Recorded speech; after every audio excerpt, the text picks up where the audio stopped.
Vá abrindo a sua Bíblia comigo. 1 Samuel capítulo 10. Livro de 1 Samuel, lá no capítulo 10. Nós vamos ler a partir do verso 5. 1 Samuel 10, 5. Glória a Jesus.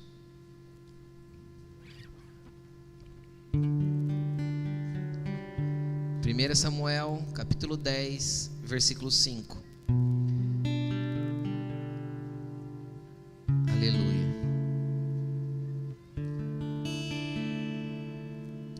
Nós estamos numa série de mensagens chamadas Mãos Limpas e Coração Puro. Nós já tivemos 4 mensagens falando sobre isso. Eu preguei 2 vezes, a Laine pregou 2. E nós ainda vamos dar continuidade falando um pouco mais sobre esse assunto. E é interessante que quando a gente olha para mãos limpas e coração puro, nós precisamos entender que coração fala das intenções, enquanto as mãos falam das ações. Muitas vezes nós temos boas ações que não refletem a verdade dos nossos corações. Muitas vezes nós temos boas ações que não refletem a verdade dos nossos corações. E muitas vezes nós deixamos o nosso coração dominar e ele acaba influenciando as nossas ações e atrapalhando muita coisa daquilo que nós tínhamos para viver com Jesus. E é interessante que a gente muitas vezes tem bastante dificuldade de conseguir vencer os anseios do coração. E eu quero falar um pouco sobre isso nessa noite. O tema da mensagem dessa noite é um novo coração. E é interessante que antes de ler o texto, eu quero que você pense um pouquinho comigo assim, ó. Quem aqui já tomou uma decisão na vida? Aquela decisão que você faz no começo da semana, ou no domingo à noite, ou se não no começo de um mês, e em especial no começo de um ano. 31 de dezembro, no culto da virada, você faz aquela programação e você fala assim: eu preciso tomar um rumo na minha vida, e de amanhã em diante eu vou acordar mais cedo, vou fazer meu exercício físico, vou parar de comer besteira. Ou qualquer área que você tenha tomado qualquer decisão e você percebeu que a tua decisão foi fraca, a tua vontade não foi forte o suficiente para que você se mantivesse na decisão que você mesmo tomou, porque você entendia que era o melhor para a sua vida. Quem já tomou uma decisão e desistiu? Todo mundo, gente. Se você nunca fez, você não viveu ainda. Então, porque todo mundo toma uma decisão: não, de amanhã em diante eu vou fazer isso, eu vou fazer aquilo e tal, e não sei o que, e toma decisões: não, porque vai ser assim daqui para frente, não, porque esse ano eu vou ler a Bíblia inteira. Você nunca passa do livro de Gênesis. Eu estou mentindo, gente? Alguém já fez isso na vida? Sim ou não? Já leu o livro de Gênesis 36 vezes, nunca leu o resto, porque sempre começa por Gênesis e sempre abandona. Você conhece a Bíblia? Conheço. Nossa, a história de Adão, Eva, Moisés, Abraão, ali, José. Aí que termina as histórias, já não sabe mais muito que. Sempre lê Gênesis, né? Até o dia 16, 18 de janeiro vai bem. Depois, estou mentindo, gente? Por que eu estou te falando isso? Porque todas as vezes que nós tomamos decisões baseados na razão que nós estamos vendo a respeito de algo que temos que melhorar na nossa vida, então a gente tem consciência, e na nossa consciência nós decidimos ter um novo posicionamento. A nossa vontade nunca vai ser forte o suficiente para nos conduzir para uma vida. Sempre nós vamos esmorecer no meio do caminho e tropeçar nas nossas próprias vontades no meio dessa trajetória. E isso não é diferente com quem é crente, com quem não é.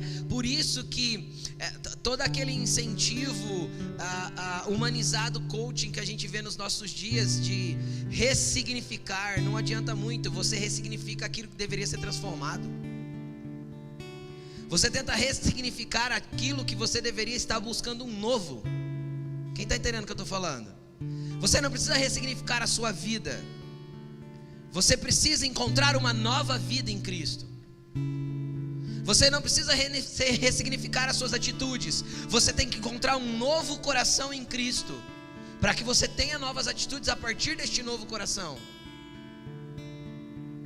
Porque a partir de um novo coração nós vamos ter novas atitudes. Mas enquanto o nosso coração insistir em ser aquele velho coração, nós vamos fazer as coisas nos velhos métodos. Tanto isso é prova na nossa vida, que acontece algumas coisas na nossa vida que a gente leva umas pancadas muito fortes, e o coraçãozão velho sofre. Quem já levou pancadas aí que o coraçãozão velho sofreu? Aí normalmente a partir daquela pancada a gente sai um pouco mudado. E por que a gente sai mudado? Porque na verdade não mexeu na estrutura mental, nem na tua consciência, nem no teu entendimento, nem na tua decisão. Mexeu na estrutura do teu coração. Então você passou a perceber a vida daquele momento em diante de um outro jeito. Então aí você tem uma nova condução, uma nova condição. E às vezes isso é bem ruim. Por quê? Porque sem Cristo, quando eu levo uma pancada na vida, e todo mundo leva, quem aí nunca levou pancada na vida, você não viveu. Porque todo mundo vai levar algum dia uma coisa que dá aquela mexida com o seu coração, que você pensa, aperta tanto aqui dentro, você fala, vou morrer. E aí o que acontece? Às vezes a gente sai daquilo pior. Por quê? Porque mexeu com a estrutura do nosso coração, sim. Só que não mexeu para dar um novo coração, e sim para mudar posições do mesmo velho coração. Então às vezes eu saio mais amargo, mais magoado, mais rancoroso, mais fechado. Aí meu coração já não é aberto para as pessoas. Eu já sou uma pessoa que guarda o rancor, que já não me abro tão facilmente, que já me escondo de relacionamentos, me escondo de amizades, me escondo às vezes até de relacionamentos amorosos. Por quê? Porque eu não quero machucar mais o meu coração, porque doeu demais. O que eu tenho para te falar neste dia, nesta noite, é que Deus não quer curar o teu coração, Deus quer te dar um novo. Entendeu? Porque um novo coração vai gerar um novo homem. Um novo coração vai gerar uma nova pessoa. Do contrário, nós vamos ficar insistindo em reprogramar a nossa mente, readequar as nossas atitudes, para tentar fazer com que o nosso coração nos obedeça. E sabe quando nosso coração vai nos obedecer? Nunca. Porque é uma fera enjaulada. Entende? Uma hora escapa. E quando escapar, vai lançar a gente naquelas mesmas velhas coisas que a gente tanto odeia. Porque a verdade é que as atitudes que o nosso coração nos leva, muitas vezes a gente não gosta. Às vezes você já se acostumou, porque tem isso também. O ser humano se acostuma e se adapta com tudo. Então às vezes teu coração já é tão zoado, que a tua vida já é zoada e você acha que está tudo certo. Então a primeira coisa que eu tenho que te dizer, Deus hoje vai abrir os olhos do seu coração. Quando Ele abrir os olhos do seu coração, você vai perceber o quanto de transformação precisa. E quando você perceber o quanto de transformação precisa, você vai olhar e falar assim, Deus, me dá um novo, porque esse aqui está bem mais feio do que eu imaginava. Amém? Vamos ler a Bíblia? 1 Samuel capítulo 10 versículo 5. Ainda não vamos ler, deixa eu te colocar na história do que estava acontecendo aqui, tudo bem? Quem for mais curioso, eu espero que você chega na sua casa, lê a partir do capítulo 6. Você vai entender toda a história e todo o contexto que eu vou te explicar, mas deixa eu te explicar. Tinha um jovem israelita da tribo de Benjamim, e ele era filho de um homem rico. O pai dele chamava Quis. É Quis mesmo, Quis, Q-U-I-S, Quis, Z, Q-U-I-Z, Quis. E ele era filho de Quis, ele era um jovem bom, de boa aparência, de uma família financeiramente muito bem estabilizada. E ele trabalhava junto com o pai. E um dia, o pai trabalhava com animais, né? Tinha gado, tinha camelos, tinha ovelhas. E um dia sumiram algumas jumentas do pai. E o pai chegou nele e falou assim: Saul, eu quero que você pegue um dos funcionários e vá procurar as jumentas que sumiram. E ele saiu andando, procurando as jumentas, perguntando aqui e acolá. e ele acabou por não encontrar as jumentas. 3 dias depois ele ainda não tinha encontrado as jumentas. Então ele olhou para o funcionário e falou: vamos embora, porque meu pai vai parar de se preocupar com as jumentas e vai começar a se preocupar com a gente. E aí aquele funcionário falou para ele: não, Saul, antes da gente ir embora, aqui pertinho tem uma cidade que lá tem um profeta, vamos até ele, quem sabe ele ora e Deus dá uma direção para onde a gente tem que ir, para tentar voltar com as jumentas para casa.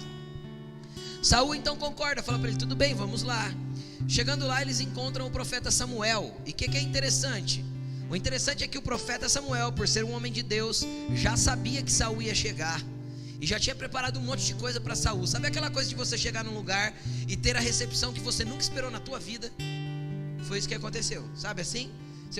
Ele foi introduzido em lugares que ele não foi lá para estar. Ele foi lá por causa de jumenta. Ele foi lá para resolver um problema da vida.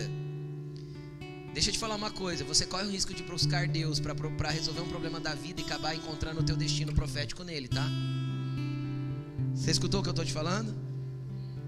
Pode ser que você busque a Deus para resolver um problema da tua vida, para tentar achar as suas jumentinhas perdidas,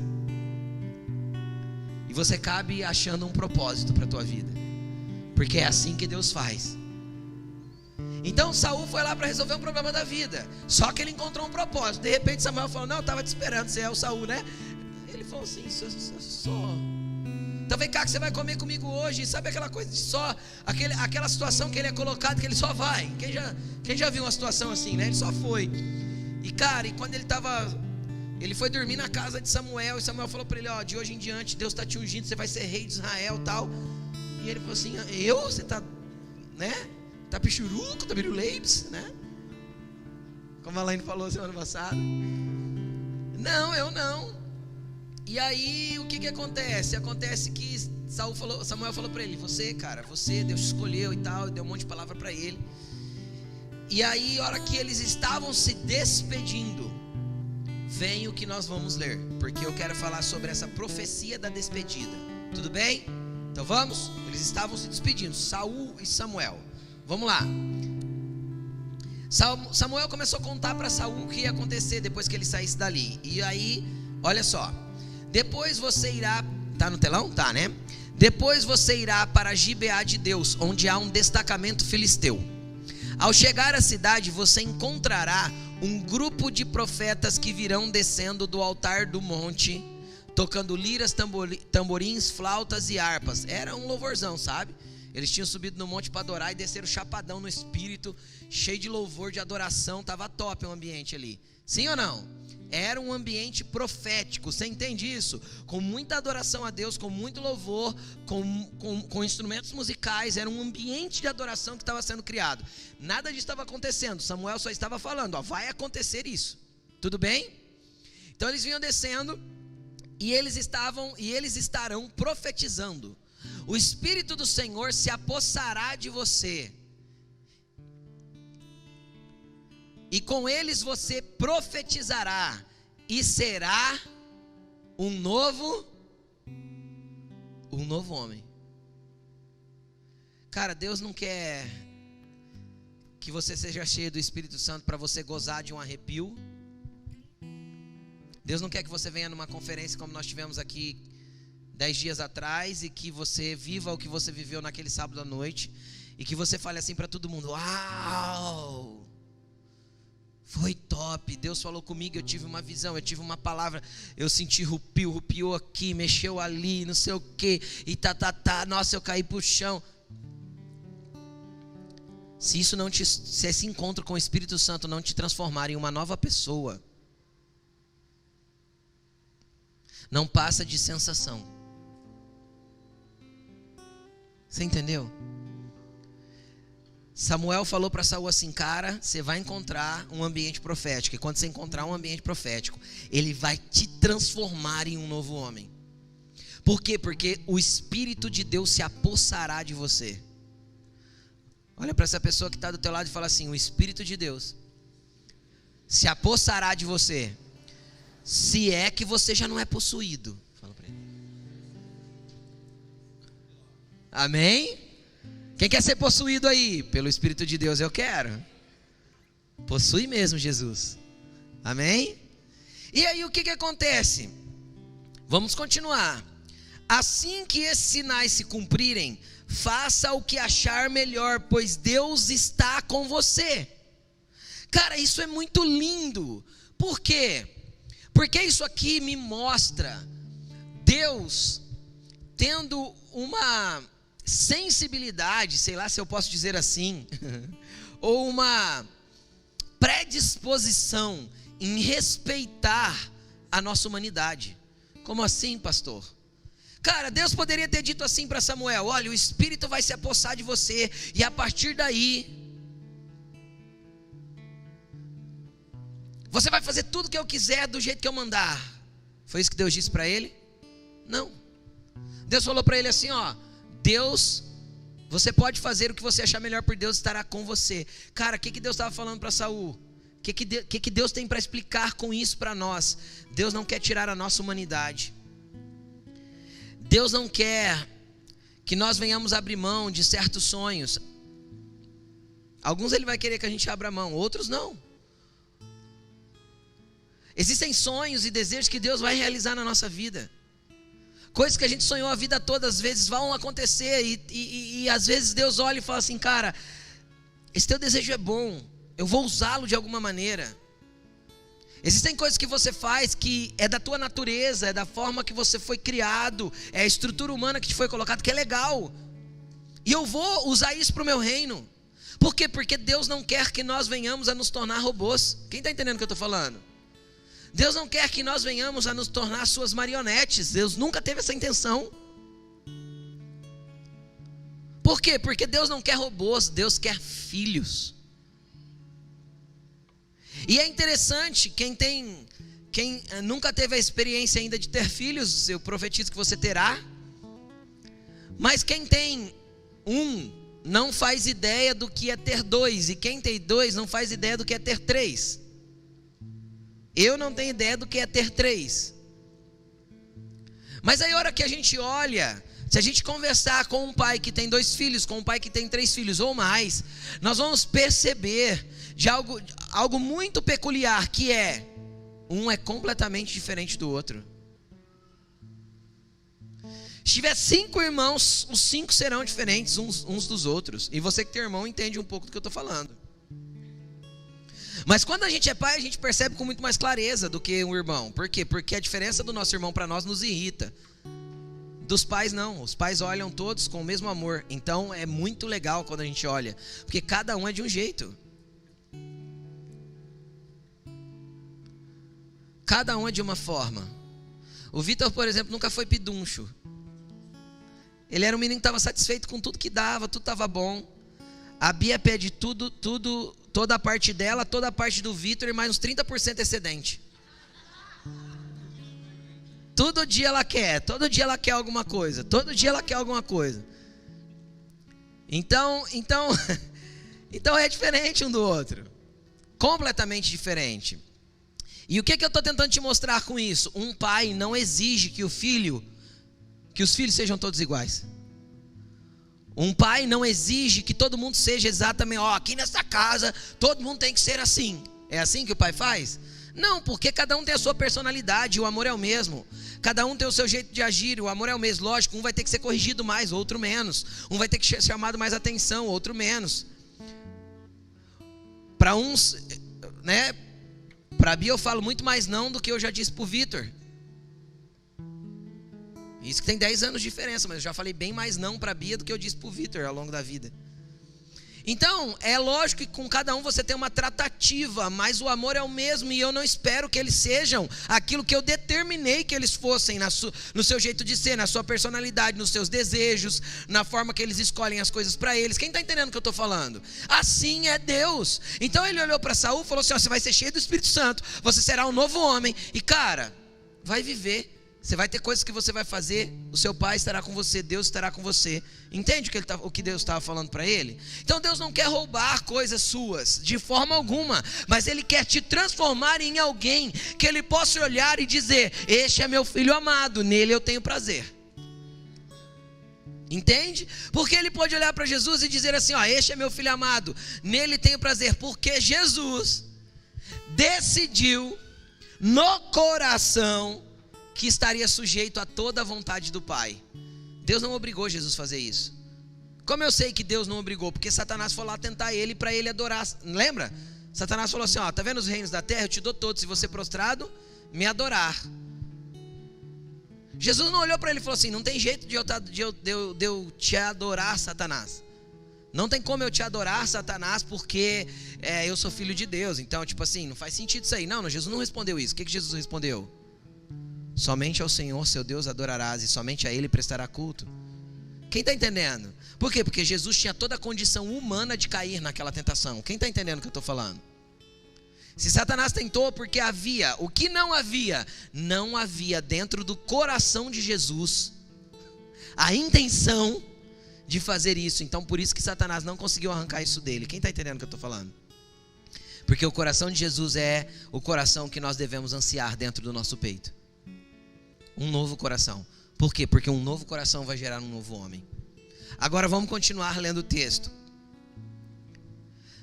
Vá à minha frente, versículo 8. Vá à minha frente até Gilgal, depois eu irei também para oferecer holocausto, sacrifício de comunhão.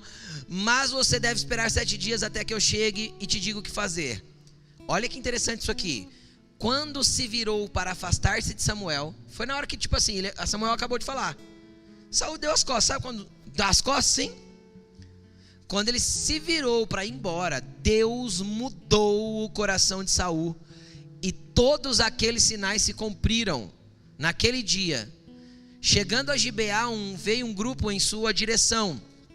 E o Espírito de Deus se apossou dele e ele profetizou no meio deles. Quando os que já o conheciam viram profetizando com os profetas, perguntaram uns aos outros: o que aconteceu com o filho de Quis? Saul também está entre os profetas? Cara, deixa eu te falar uma coisa. Você viu que interessante aqui? Quando Saul vira as costas para se afastar de Samuel, o que Deus faz? Pega o coração dele e transforma em um novo coração. Por quê? Porque até então Samuel estava profetizando o que aconteceria. Samuel estava dizendo, olha, quando você se encontrar com os profetas, o Espírito vai se apossar de você e você se tornará um novo homem. Estava falando de um futuro que ainda iria acontecer. Quando ele vira as costas, o que acontece primeiro? Ele se torna um novo homem? Ou o coração dele é transformado primeiro? O coração dele é transformado primeiro. Então o que acontece? Ele vira as costas para ir seguir o caminho dele. Deus vai mexer primeiro e antes de tudo na essência. Porque se o coração não muda, eu nunca me tornarei uma nova criatura. Se o coração não muda, eu nunca me tornarei diferente. Se o coração continua acreditando e cedendo para os mesmos velhos desejos, para as mesmas coisas que são erradas, para as mesmas coisas que você cede sempre, você vai permanecer o mesmo. Mas Deus não quer que você seja o mesmo. Tem um coração novo. E eu creio que nessa noite anjos virão neste lugar para fazer transplantes, para tirar corações de pedras e colocar um coração onde as letras do Espírito vão bater lá dentro, onde a vontade de Deus vai ser estabelecida antes de tudo. Então a primeira coisa que Deus fez com Saul foi: deixa eu trocar o coração desse cara, porque esse coração dele não é legal. Então Deus trocou o coração de Saul e ele virou, cara, e ele encontrou os profetas, e ele foi cheio do Espírito Santo, e ele profetizou, e ele se tornou um novo homem. O problema é que a gente fica relutando com a mente aquilo que a gente deveria buscar, uma transformação no coração. A gente fica relutando com a mente aquilo que a gente deveria buscar no Senhor, uma transformação no coração. Isso não é obra humana. Ninguém consegue fazer. Porque agora eu vou reprogramar o meu coração. Quem consegue? Quem consegue?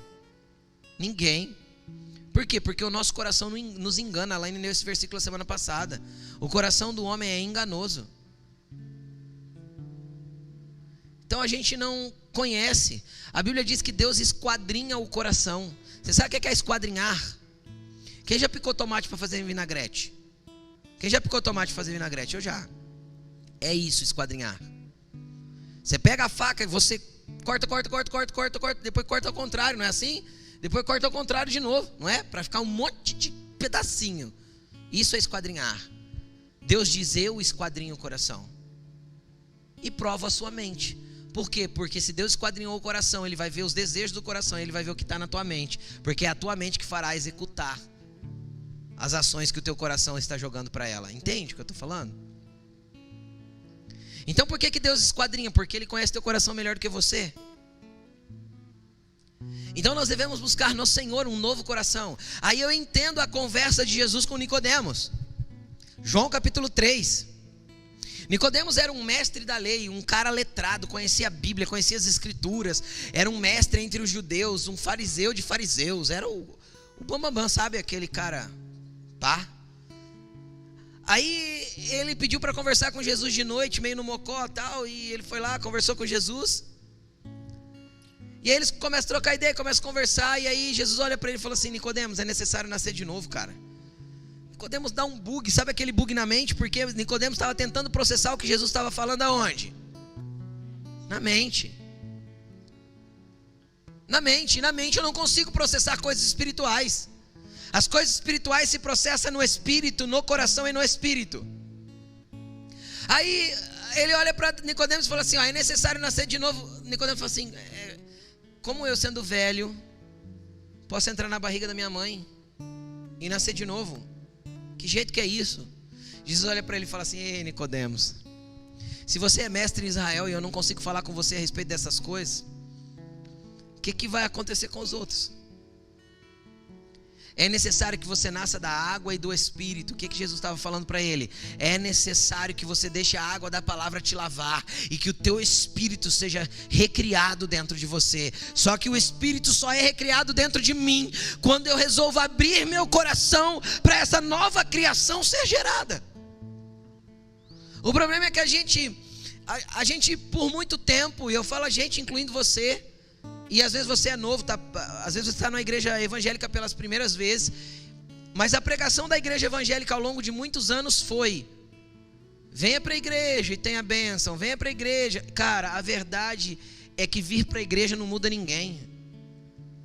Ajuda por quê? Porque a palavra vai vir lavando com água, até que você compreenda no teu espírito, agora recriado, de que você precisa de uma transformação no coração. Mas a igreja em si não muda ninguém. Nem a igreja evangélica, nem a igreja católica, nem qualquer outra igreja, nem a luterana, nem a ortodoxa. Não muda.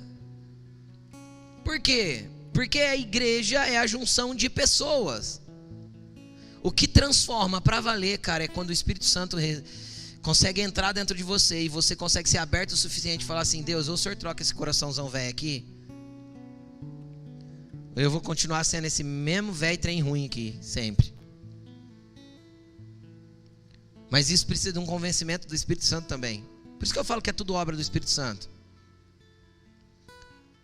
Fala de novo pro lindão que está do teu lado, para a lindona que está do teu lado, fala assim: sozinho você não consegue não. Tem que ser o Espírito Santo. Por quê? Porque quem convence o homem do pecado? O Espírito. Quem convence o homem da justiça? O Espírito. Quem convence o homem do juízo? O Espírito. O que é isso, pastor? O que tem a ver? Jesus disse isso, né? O Espírito convencerá o homem do pecado, da justiça e do juízo. O que é isso? Isso são 3 níveis de convencimento. Como assim, pastor? Primeiro ele convence, ele vai tentar convencer você, convencer.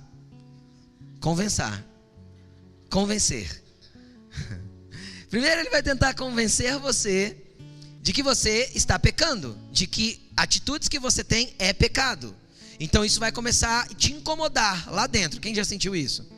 Coisas que você fazia sempre, de repente você percebeu que aquilo não estava legal e você então percebeu que tinha que viver uma transformação. Ele começa a apontar onde o teu coração está tendencioso às coisas ruins.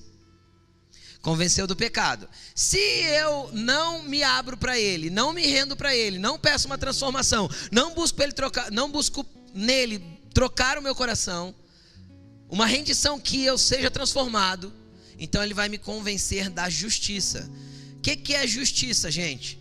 Justiça é o ato de ser justo, de fazer aquilo que é certo, correto e íntegro. Então Deus vai fazer eu perceber que os meus atos não são íntegros e não são corretos. Não é só uma questão de pecado, mas eu estou andando fora de um lugar de justiça e de integridade. Quem está comigo? Por último, ele me convence do juízo. O que é o juízo? O juízo é quando eu vejo que estou injusto e permaneço na injustiça. E quem permanece na injustiça colhe o quê? Juízo. Mas se o Espírito não convencer de tudo isso, eu não posso convencer como pregador. Entende o que eu estou falando? Pessoa nenhuma vai te convencer disso, porque isso é uma obra do Espírito Santo. Só que o primeiro passo é estar aberto para que o Espírito faça. Foi o Espírito que fez na vida de Saul. Então, quer ser uma nova criatura, quer ser um novo homem, quer ser uma nova mulher, quer ter atitudes diferentes, tem que começar buscando um coração novo. Tem que nascer um novo coração aí dentro de você. Um novo coração gerará novas atitudes. Do contrário, o meu coração é apenas uma fera enjaulada. Uma hora ou outra escapa e eu saio fazendo um monte de caca. Vamos lá. Continuando. O que é interessante? Quem conhece um pouquinho de Bíblia, se eu perguntasse assim, Saul foi um cara legal a vida toda? Deu certo o coração novo dele? Sim ou não? Não. Então isso significa que Saul foi um rei ruim. Se você continuar lendo o texto, seja curioso, chega lá em casa, continua lendo, você vai perceber que alguns dias depois Saul já estava fazendo caca. Agora, por que o novo coração de Saul transformou ele num novo homem, mas esse novo homem não permaneceu? Por quê? Pergunta para mim, por quê, pastor? Tá fraco, ficou feio. 1, 2, 3. Aí, ó. Por quê? Porque nós temos um inimigo chamado Satanás, diabo, cão, encardido, essa eu nunca tinha ouvido. Encardido. Chama ele do que você quiser, ele não importa com o nome. Agora deixa eu te explicar uma coisa. E eu quero que você entenda bem isso no teu espírito. Satanás não é inimigo de Deus. Vou repetir. Satanás não é inimigo de Deus. Por que ele não é inimigo de Deus? Primeiro porque Deus é mega ultra power mais poderoso do que ele. Então tipo assim, é ridículo ele se colocar numa situação de ser inimigo de Deus. Entende o que eu estou falando? É o bitrem batendo de frente com o fusquinha, sabe assim? Não tem como. Vai virar uma sardinha. Então Satanás não é inimigo de Deus. Pastor, ele é inimigo. E outra, ele já foi derrotado na cruz por Jesus. Certo? Então ele é inimigo do quê? A Bíblia diz que ele é inimigo da nossa alma. Então ele é meu inimigo, teu inimigo, não de Deus. Certo, gente? Está comigo? Então ele é nosso inimigo. Como que ele nos vence? Ele nos vence através de uma estratégia. Deixa eu explicar para você. Satanás, desde que ele é Satanás, ele tem uma estratégia. Uma. Ele é mais burro do que você pensa. E por que ele não para de usar essa mesma estratégia? Porque o homem é mais burro do que ele e cai na mesma estratégia, velha e conhecida, todas as vezes. Entendeu? É uma estratégia. Como chama o nome da estratégia de Satanás? Tentação. Não tem outra. Ele vai tentar fazer você pecar. É tudo que ele pode fazer. Mais nada. Depois que eu pequei, então aí ele pode agir na minha vida de outros jeitos. Mas até que eu peque, tudo que ele pode fazer é tentar. Mais nada. Ele não tentou Eva? Tentou. Eva caiu. Ele tentou. Jesus? Tentou. Jesus caiu? Não. Então, pare de colocar a culpa no lugar. Porque Eva caiu no paraíso e Jesus venceu no deserto. Então não tem a ver com o lugar que você está, nem o ambiente que você está inserido, nem as pessoas que estão ao teu redor. Tem a ver com o teu coração. Tudo bem? É simples assim. E tudo que Satanás vai fazer é continuar te tentando. Onde ele te tenta? E por que Jesus viveu 33 anos na terra sem pecar?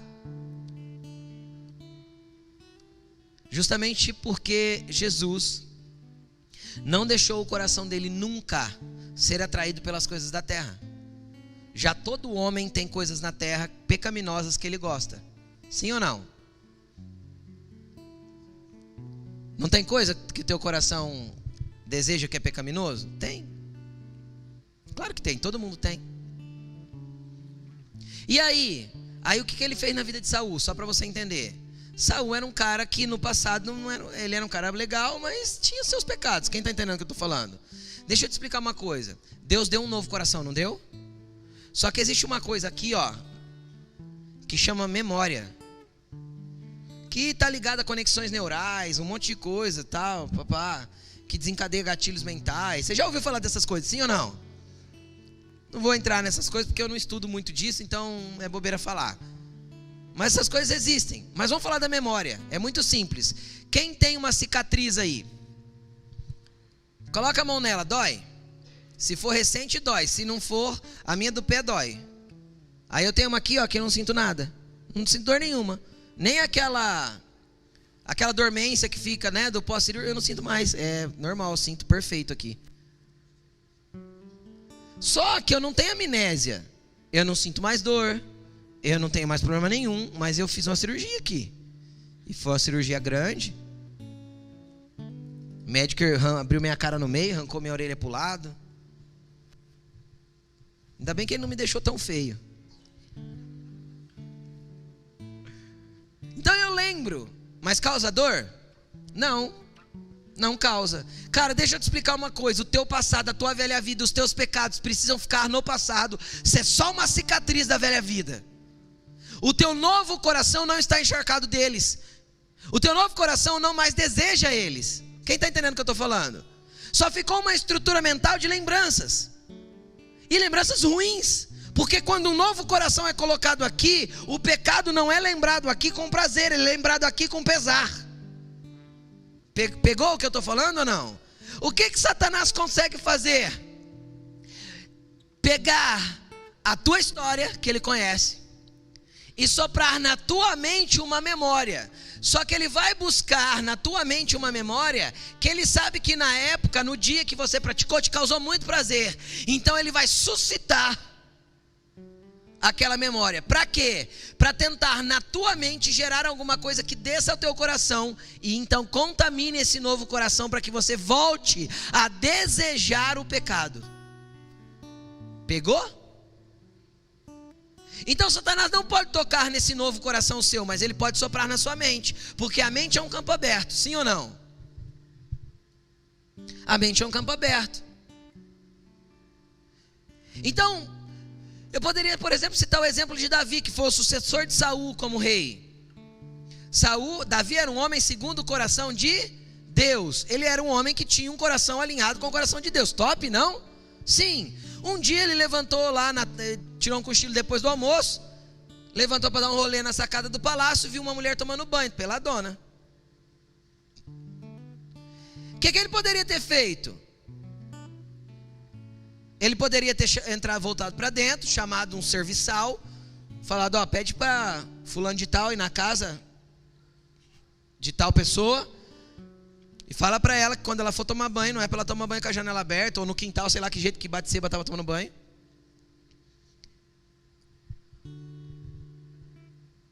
Por quê? Porque os olhos dele viu uma imagem, gerou aqui um pensamento e aí pingou lá no coração. Quem está entendendo o que eu estou falando? Qual que foi o problema? É que o coração de Davi, que era um coração regenerado, abraçou o pecado. Entende? Aí saiu da esfera de querer aqui, entrou na esfera de desejo. Aí o coração de Davi se contaminou. E aquilo cegou toda a visão de Davi. Davi demorou 1 ano para se arrepender.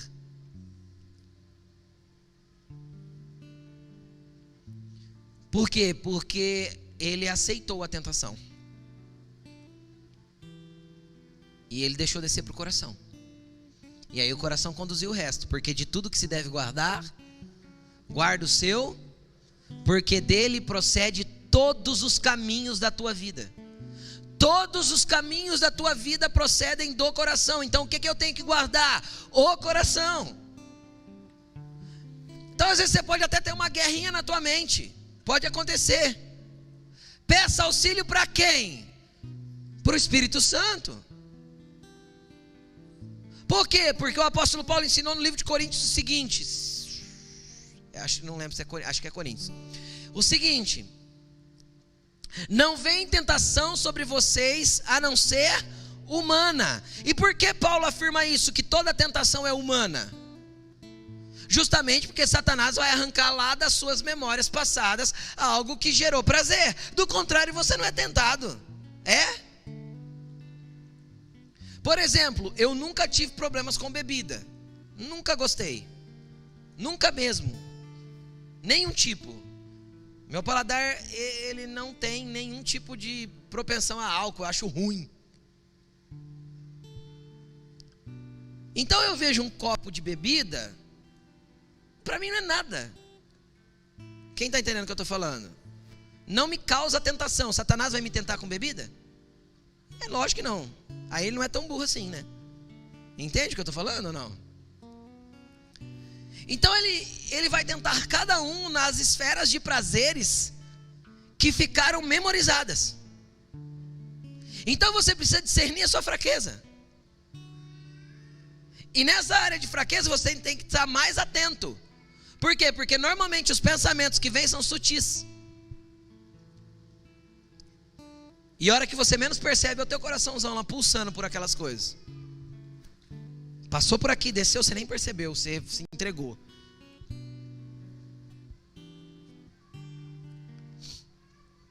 Estão comigo? Agora o que é interessante? Quando Saul cede ao que é errado e ele faz o que Deus não queria que ele fizesse, e as coisas dão ruim para o lado dele, é interessante que a Bíblia diz que Deus o rejeita. Deus o rejeita como rei. E aí Saul vai de um buraco para o outro, de um precipício ao outro. Saul chega ao ponto de ir numa quiromante, é esse nome? Quiromancia, acho que é isso. Consulta de mortos, vidente, essas loucuras aí. Saul fica doidão, faz umas coisas muito loucas. Por quê? Porque ele vai cada dia ficando pior. Porque Deus o rejeitou. Deus o rejeitou a ponto de retirar dele o seu espírito. Por isso que eu vejo Davi depois orando, falando assim, ó, Deus, não retire de mim o teu espírito. E por que Davi pede para Deus não retirar o espírito? Porque ele viu um rei sem o espírito. Quando Saul ficava endemoniado, ele ia tocar harpa para Saul ficar mais calmo. Então ele viu que era um rei que teve um coração mudado, que se tornou um novo homem, mas que deixou o pecado inundar o seu coração de novo e se tornou um endemoniado. É pesado isso. Então isso me mostra, dentro de um entendimento bíblico, que nós temos que cuidar literalmente do nosso coração, guardá-lo. Agora o que é lindo de tudo isso? Lindo é o que está escrito em João 6,36, que eu quero ler com você. Deus rejeitou Saul, você concorda comigo? Sim, está na Bíblia, mas vamos lá. João 6, 36 ao 40. Coloca no telão para mim, por favor.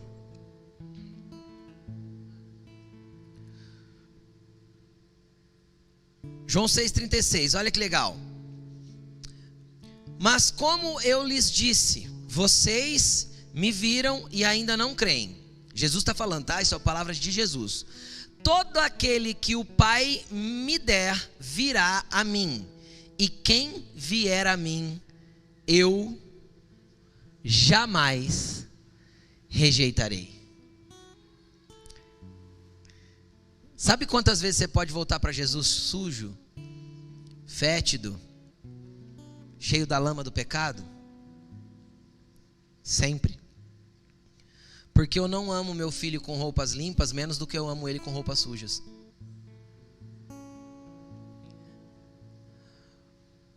Você que tem uma criança de 3 anos, 4, ou você que já tem um sobrinho, um priminho. Você vai lá com ele para a chácara, para o sítio, de repente tem aquela pocinha de lama, o que a criança ama fazer? pular dentro, rola, tal. A roupa às vezes vai pro lixo. Mas eu não amo meu filho por causa da roupa. Porque eu vou pegar ele embarreado, eu vou levar pro banheiro, eu vou tirar o barro dele e eu vou deixar ele limpinho e cheiroso de novo. Deus não te ama por causa da lama que você rolou. Deus te ama por quem você é. Então não interessa quanto sujo você está, interessa que Ele te ama. E Ele não te rejeitará se você for com os bracinhos abertos para Ele, dizendo: papai, me lava de novo. Eu perdi a roupa, mas eu não quero perder meu coração. Roupas novas Ele tem para te dar, vestes limpas, brancas e salpicadas com seu sangue Ele tem para te dar. Ele só não quer perder o que Ele não pode resgatar depois, que é a tua alma, quando você deixa o teu coração ser tomado pelo inimigo. Então deixe o teu coração com Jesus.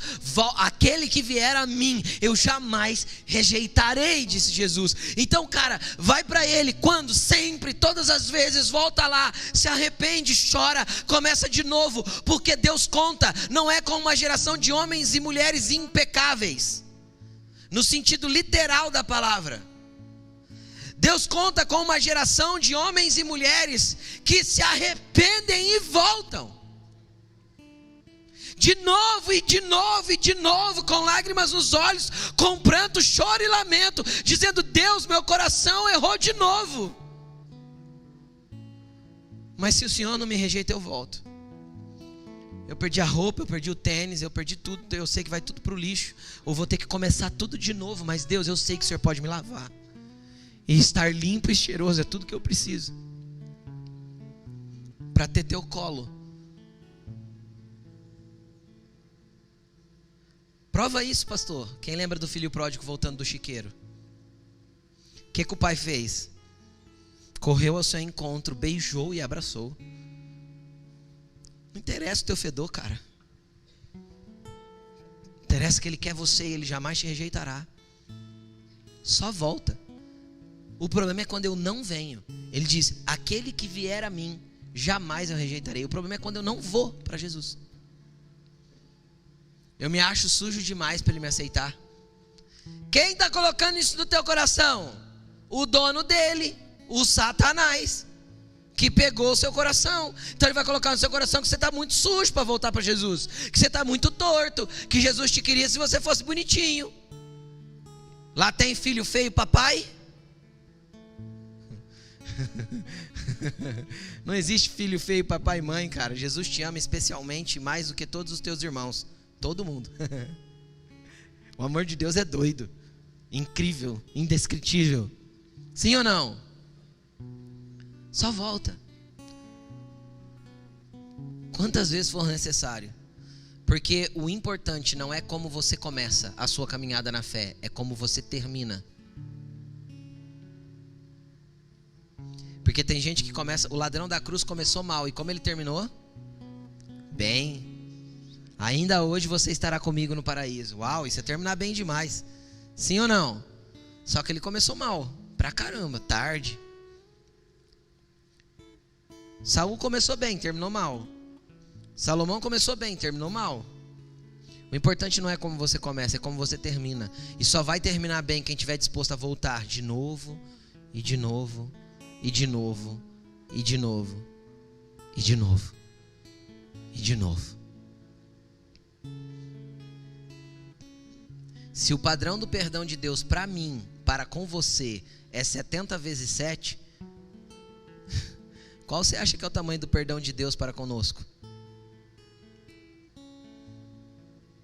Amém? Pastor, como eu faço? Aí vai o que... Vamos para o Salmo 51, versículo 10, 11 e 12, que o Vitor leu no começo do culto, pelo Espírito. Salmo 51,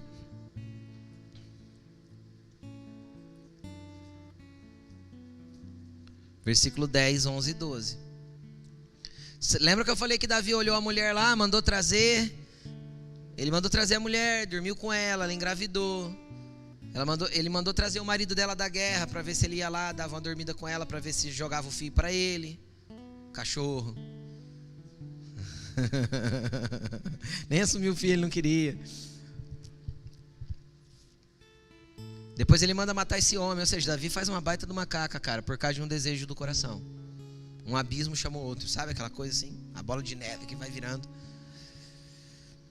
Cara, mas o dia que ele foi convencido do pecado, da justiça e do juízo, ele se prostrou na presença de Deus e ele começou a orar.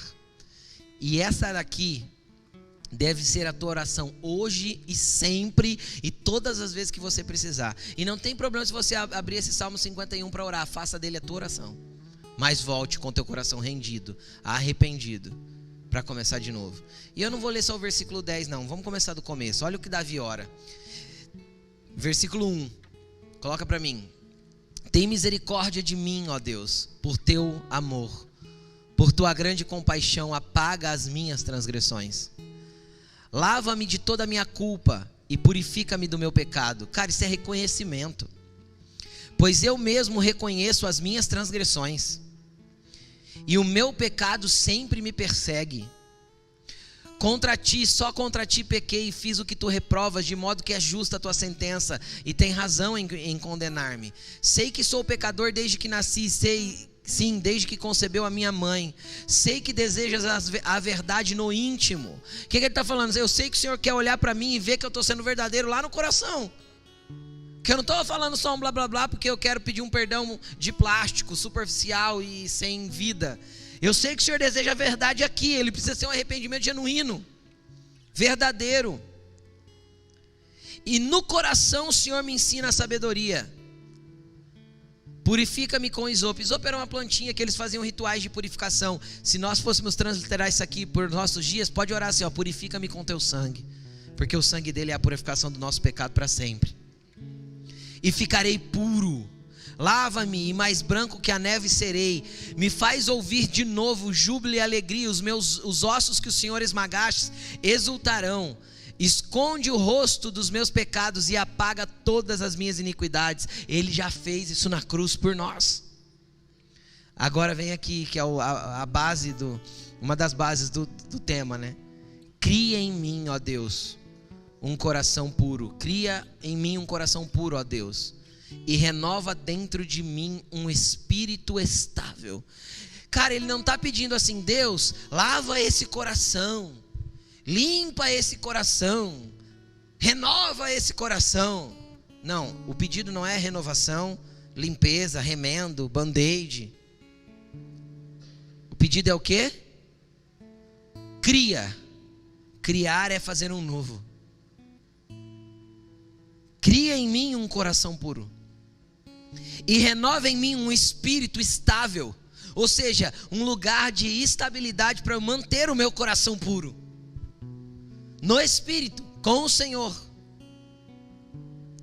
Continuando, versículo 11. Não me expulses da sua presença, nem tires de mim o teu Espírito Santo, o teu Santo Espírito. Cara, o que ele lembrou? Ele lembrou de Saul, o rei endemoniado, que ele tinha que tocar a harpa para os demônios se acalmar. Cara, ele olhou para ele mesmo e falou, Deus, eu não quero acabar naquela condição. Ele não se arrependeu e se tornou aquilo, eu não quero. Então você pode lembrar do teu passado, Deus falar, Deus, eu nunca mais quero estar naquele lugar.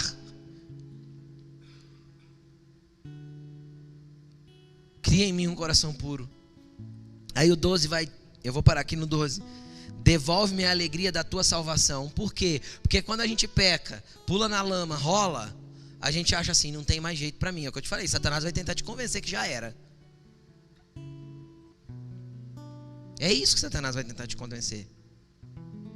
Davi falou assim, Deus, devolve a certeza de que eu sou salvo, de que eu estou no Senhor. E isso precisa nascer aqui, ó. Não é aqui. Ou seja, é o novo coração, é o coração novo, o coração criado por Deus que vai gerar isso. E sustenta-me com um espírito pronto a obedecer.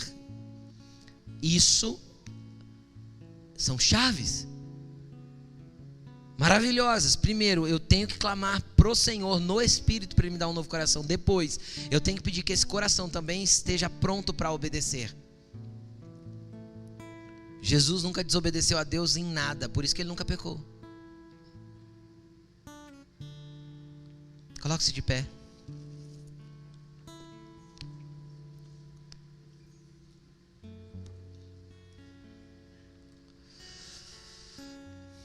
Qual vai ser a sua oração nessa noite? Tua oração vai ser por um novo coração. Por um coração completamente novo, criado por Ele dentro de você. Então não importa se você está todo sujo de lama. Hoje você nasce de novo da água e do Espírito. Então a primeira coisa que Deus vai fazer é te lavar com a água da palavra. Para que teu espírito seja recriado e teu coração seja feito de novo, um novo coração. Um coração puro, pronto a obedecer. Eu quero fazer um convite nessa noite. Para você que precisa de um novo coração, sai do teu lugar e vem aqui na frente. Vem. Vem. Você que precisa de um coração novo, vem. Não hesite em dar um passo de fé. Jesus quer mexer tudo aí dentro. Vem. Se você está aqui pela primeira vez, é a primeira vez às vezes que você entra numa igreja evangélica. Jesus está te chamando hoje para você nunca mais viver na estrutura de vida que você tem vivido. Não interessa o quão sujo você está, o quanto você tem andado errante. Nossa equipe de líderes, por favor, entre em intercessão. Nossos pastores, nossos líderes. E se puderem vir à frente, para que nós possamos ministrar as pessoas que estão aqui também. Existe algo para Deus fazer aí dentro. Queridos, eu contemplo anjos aqui com bandejas das mãos, com corações sobre elas. Existem corações que serão trocados nessa noite. Existem corações que serão trocados nessa noite. Corações que vão ser segundo o coração de Deus, para que você se torne uma nova pessoa. Então o que você vai fazer? Clamar como Davi clamou. Buscar como Davi buscou.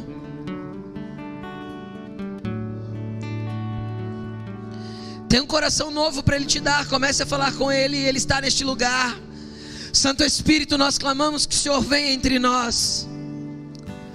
Espírito Santo, nós clamamos que o Senhor faça no nosso meio. Vem fazer o que ao homem é impossível fazer. Convence-nos do pecado, da justiça e do juízo. Desce um temor e um clamor de arrependimento sobre esta casa, sobre os cristãos do Brasil. Desce o espírito de temor do Senhor sobre nós, para que tenhamos um coração que se rende e reconhece a fragilidade, a fraqueza e o quanto é pecador.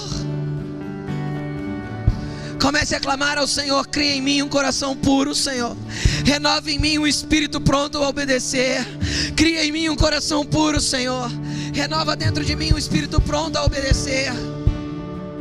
Continue a clamar. Continue a clamar. Para o Senhor criar dentro de você um coração semelhante ao dele. Senhor, cria em nós um coração semelhante ao teu, pronto a te obedecer, pronto a cumprir todo o teu querer. Faz, Senhor, toda a tua vontade em nós. Cumpra todo o teu propósito em nossas vidas. Cumpra todo o teu querer, Senhor, em nossas vidas. Aleluia. Glória a Jesus. Deixa eu te falar. O que começou hoje na sua vida não vai parar. Esse coração vai se parecer cada dia mais com Jesus, e esse fogo vai te queimar cada dia mais. Hoje Jesus marcou a tua vida, porque Ele te dá um novo coração a partir de hoje. E amanhã o que vai acontecer? Satanás vai soprar na tua mente. Querido, fecha a cortina. Sobe o vidro, olha para o outro lado, pensa outra coisa, mas que o teu coração nunca mais se perca daquele que te salvou, te redimiu, te fez nascer de novo, te fez uma nova criatura, te deu um coração novo e colocou dentro de você um espírito pronto a obedecer. Porque é assim que Ele nos quer. É assim que Ele nos quer. Aleluia. Glória a Jesus. Eu profetizo que o seu tempo de quarto com Jesus nunca mais será o mesmo. Porque hoje Ele está transformando o seu tempo de quarto de um ritual religioso em um relacionamento cheio de vida.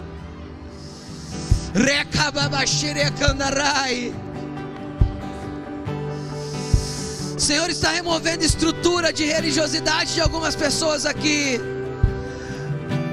para que Cristo seja a sua vida, não mais a sua religião. Ei!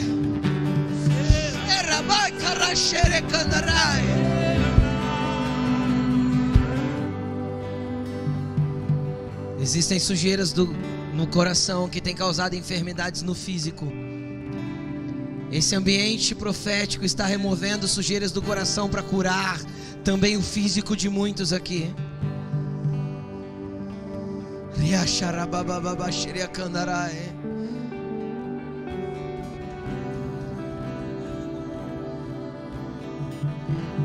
Quando Saul se deparou com um ambiente profético, com um ambiente cheio da presença do Espírito Santo, ele se tornou um novo homem. Deixa o Espírito Santo fazer isso com você, se renda. Isso não pode ser criado por pessoas. Oh, Ele e os anjos estão entre nós. Deus está mexendo com a estrutura de alguns homens aqui, porque a casa de vocês nunca mais será igual. Porque você sabe que sua esposa ora, e você sabe que você é o carnal daquela casa. É assim que o Espírito me diz. Hoje Deus está trocando corações de homens para que eles sejam sensíveis ao Espírito Santo. Suas palavras, homens, serão doces, cheias de sabedoria, longanimidade e paz.